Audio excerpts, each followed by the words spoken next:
Jorge fue un padre por momentos. El presidente fundador del grupo OmniLife Chivas trascendió de esta vida. No. Tenemos, perdón que te interrumpa.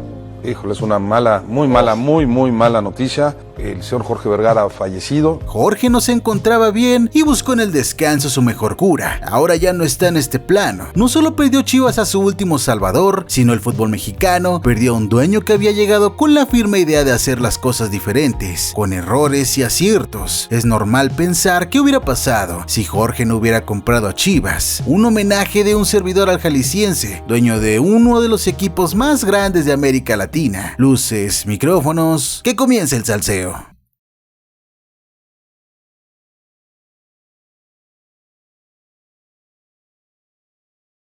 La pasión, los desplegados, el hecho de no comprarle jugadores ni venderle jugadores a la América, el volver a esta rivalidad que debía existir y que existe desde hace muchos años. Era el año de 1993. Salvador Martínez Garza, quien pudo sacar del fondo y crisis económica de la que se encontraba el rebaño. El empresario con dinero de patrocinadores y de su propia bolsa, de manera inmediata, logra reforzar el equipo y darle identidad altamente ofensiva. Vendió muy bien los derechos y eso le ayudó a hacer esas famosas Super Chivas y que 4 años después fueron campeones. Si bien logró apenas un título, en 9 años logró fichar a futbolistas como Alberto Coyote, Eduardo Fernández, Carlos Turrubiates, El Guamerú, Misael Espinosa, Ramón Ramírez, Daniel Guzmán y Luis Flores. Gracias a esto, el equipo empezó a tener buenos resultados y surgió el sobrenombre de las Super Chivas. Miguel Martínez Garza había hecho un gran esfuerzo por obtener un equipo protagonista, gracias a Dios lo consiguió y... De inmediato se notó el poderío. Primer lugar general de la temporada 94-95, 52 puntos, de 22 ganados, 8 empates y solo 6 derrotas, solo que se toparon con el Imperio Necaxista y quedaron fuera de la gran final. De la gran final del fútbol mexicano, esta fue la última que tuvo. Los puntos y victorias se siguieron cosechando, aguardando el momento perfecto para que la época necaxista se marchitara, y fue en el verano del 97, de la mano del Tuca Ferretti, que se desquitaron con creces. Su sequía de 10 años terminó goleando a los inexpertos Toros Neza.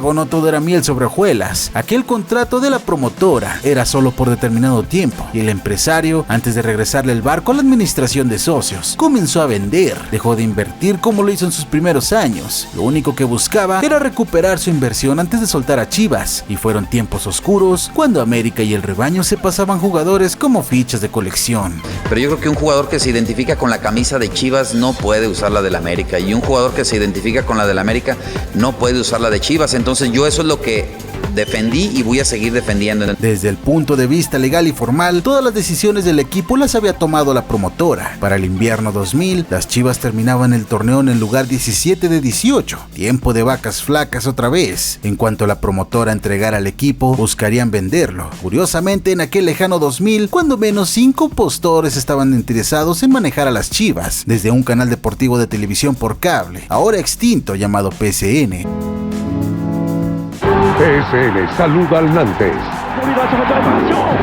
Además de los poderosos grupos empresariales mexicanos, Cemex, FENSA y Atlética. ¿Qué pasó en 2 años que hizo que estas grandes oportunidades se alejaran? Era tal vez el problemón que veían al ver el desbarajuste que tenía el club internamente. No quisieron entrarle a una lucha legal de años, quien a diferencia de ellos no le importó. Se llamaba Jorge Vergara. Luego platiqué mis deseos y mi sueño de comprar Chivas. Me dijeron que estaba loco. Chivas no se vendía, era igual que la Virgen de Guadalupe.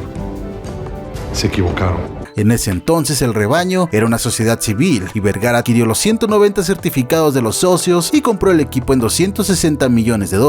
Anteriormente rentado por la promotora deportiva Guadalajara. Sin embargo, los problemas apenas comenzaban. Un grupo de socios se negaron a vender sus certificados y en una serie de movimientos poco claros, Vergara, con ayuda de su amiga Marta Sagún, logró obtener el equipo, pero la lucha legal seguiría hasta nuestros tiempos. Y cuando estoy defendiendo el patrimonio que Vergara mantiene secuestrado y que es propiedad de la asociación civil. Al menos esa es mi convicción y hasta que no me quiten de ella, pues yo voy a seguir hasta donde tope. Vergara prometió ser el mejor equipo de México, quitar la publicidad de la camiseta, apostarle a las fuerzas básicas, darle continuidad a los proyectos y hasta convertirse en el mejor club del mundo en 10 años. Por lo menos, una de esas tantas promesas sí había cumplido al crear el estadio OmniLife.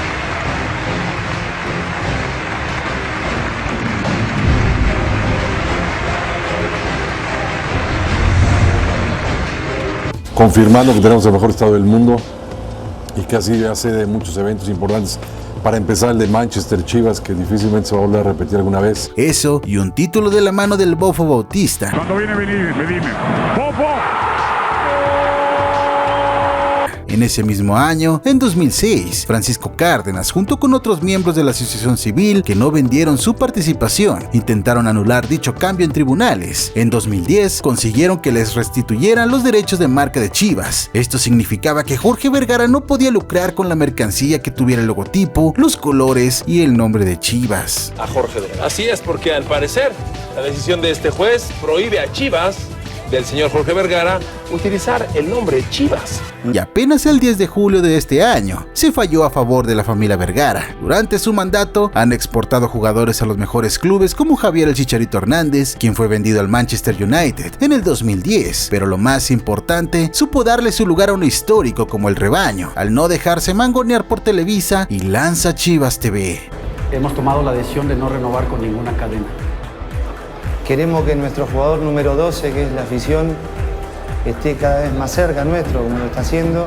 Lo que viene va a ser espectacular para el aficionado. Muchísimas gracias, buenas tardes. Si bien se puede decir que fue un fracaso, pues sus primeros meses se llenaron de demandas por la baja calidad del servicio. La intención era demostrarle a las televisoras que no tenían el poder absoluto. Al final, terminaron regresando por todos lados. Hasta en la sopa puedes ver un partido de Chivas actualmente. 10 minutos. Bienvenido Chivas. Bienvenido a tu casa. Bienvenido a Fut Azteca. Buenas decisiones como homenajear a Chava Reyes en vida, traer a Johan Cruyff, la contratación de Matías Almeida, entre muchas otras. Como también malas decisiones, un dueño tan metido no necesariamente es tan buena idea. Para poder entender, me metía a convivir con el equipo casi tiempo completo, ¿no? Viajaba con ellos, iba y venía. Como correr a Galindo, solo porque no le prestó al Bofo para ir al programa Otro Rollo. Sus berrinches o desplantes llegaron a afectar al rebaño en demasía. Carlos Vela se fue por la puerta de atrás a los 17 años, con muchas ilusiones y con muchas promesas. Y creo que está clarísimo el resultado. Chícharo se esperó, se fue como estrella a los 22 años, gana infinitamente más veces que Carlos Vela. Durante su periodo como dueño, pasaron 23 entrenadores por el banquillo del rebaño sagrado, contando a Luis Fernando Tena último en asumir el cargo. En la era Vergara, el Pelado Almeida es el estratega que más encuentros ha disputado como entrenador de Chivas. Fue el técnico que mejores cuentas le entregó a Vergara al conquistar 5 títulos. Él quería al fútbol mexicano, por eso creo que me entró tan profundo a mí México en mi corazón. Y sobre todo el mundo Chivas, que lo conozco gracias a él. Sin lugar a dudas, su divorcio con Angélica Fuentes fue el punto de partida, el punto de quiebre, y donde de manera anímica y sobre todo económica, el dueño de Chivas se fue para abajo junto con su equipo. Este específicamente es una parte de la colección de arte de OmniLife, de la fundación de OmniLife. Se la autocompró o se la autovendió y no la vendió. ¿No has visto a tus 2 hijas en los últimos días? ¿Es eso cierto? Mira, es cierto, el Cheque está fuera del país, que se escapó, que se fue en cuanto supo de la denuncia, de lo que empezamos a hacer. Actualmente penúltimo del descenso, ya la segunda ocasión en que se ven inmiscuidos en la era Vergara, con un título menos que su acérrimo rival y ahora con su hijo al mando. Toca pensar, si hubiera sido distinto, si el dueño de OmniLife no llegaba a Chivas. Por eso hoy toca preguntarnos, ¿qué hubiera pasado si Vergara no compraba Chivas?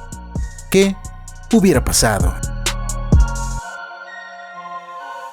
Para el torneo invierno 2000, las Chivas terminaban el torneo en el lugar 17 de 18. Tiempo de vacas flacas otra vez. En cuanto la promotora entregara al equipo, buscarían venderlo. Ese año, Atlas se encontraba en la Libertadores enfrentando a River Plate en la Monumental. Lombardi que lo marcaba, otra vez ahora Osorno para el gol, Osorno. ¡Gol! Y y él se encontraba en el estadio, pues Vergara en primera instancia tenía en mente al Atlas, equipo al cual patrocinó algunos años después a través de OmniLife, y era sabido por su círculo de amistades que tenía una afinidad por ese club. La invitación de José Luis Rivero de comprar a Chivas jamás llegaría. Con un equipo de bajo perfil y con la necesidad de un título de liga, Vergara se hacía dueño de los zorros. Años después, el estadio OmniLife sería para los rojinegros, con la necesidad de resaltar al estar en un equipo no tan mediático. Intentaría fichar grandes extranjeros, pero los errores que cometían el rebaño los cometería peor en Atlas, pues al no tener tanto detractor en el medio, sus locuras no eran tan mal vistas. Y estas son las imágenes en las cuales Jorge Vergara pues empuja a uno de los aficionados que se metió con él, que lo insultó. Por otro lado, Chivas había terminado su contrato con la promotora Salvador Martínez Garza. Al no contar con la presión e intención de compra del jalisciense, la promotora buscaría con el club un segundo contrato, otro de 10 años. Las Chivas sin patrocinadores en los jerseys jamás sucedería. Con la promesa de un Super Chivas 2.0 y lleno de sponsors en sus playeras, traían a puros jugadores mediáticos. Los intercambios entre América y Chivas seguirían sucediendo, y luego de que Luis Hernández fuera campeón con el América en 2002, pasaba a ser del rebaño. Jared, un año antes de dejar Santos, sería llevado a Chivas en lugar de Dorados. Estaría en el rebaño mucho antes de lo que estaba destinado, dándole los rezagos de buen fútbol que presentó en la comarca. Su estancia en el rebaño duraría lo suficiente como para tapar la salida de un joven que no veía oportunidades. Terminaría por rendirse, pues no soportó un torneo más en Chivas. No tenía manera alguna de poder participar, o sea, era nula mi participación en Chivas. No ha sido fácil. Y no es, pero...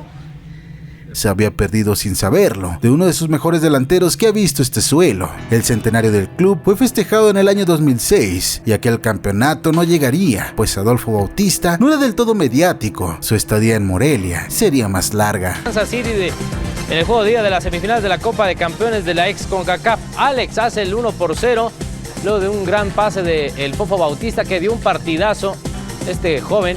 Aquel fracaso del centenario sería suficiente para que la promotora no pudiera soportar la presión y dimitirían con un Chivas endeudado, pues Salvador Martínez Garza volvería a aplicar la misma, vender para recuperar inversión y salirse dejando a un Chivas con problemas de descenso y con problemas económicos. Nosotros somos los principales en saber que estamos en una situación así, pero no podemos paniquearnos, tenemos que tener calma y tomar los partidos con mucha seriedad, todos y cada uno de ellos.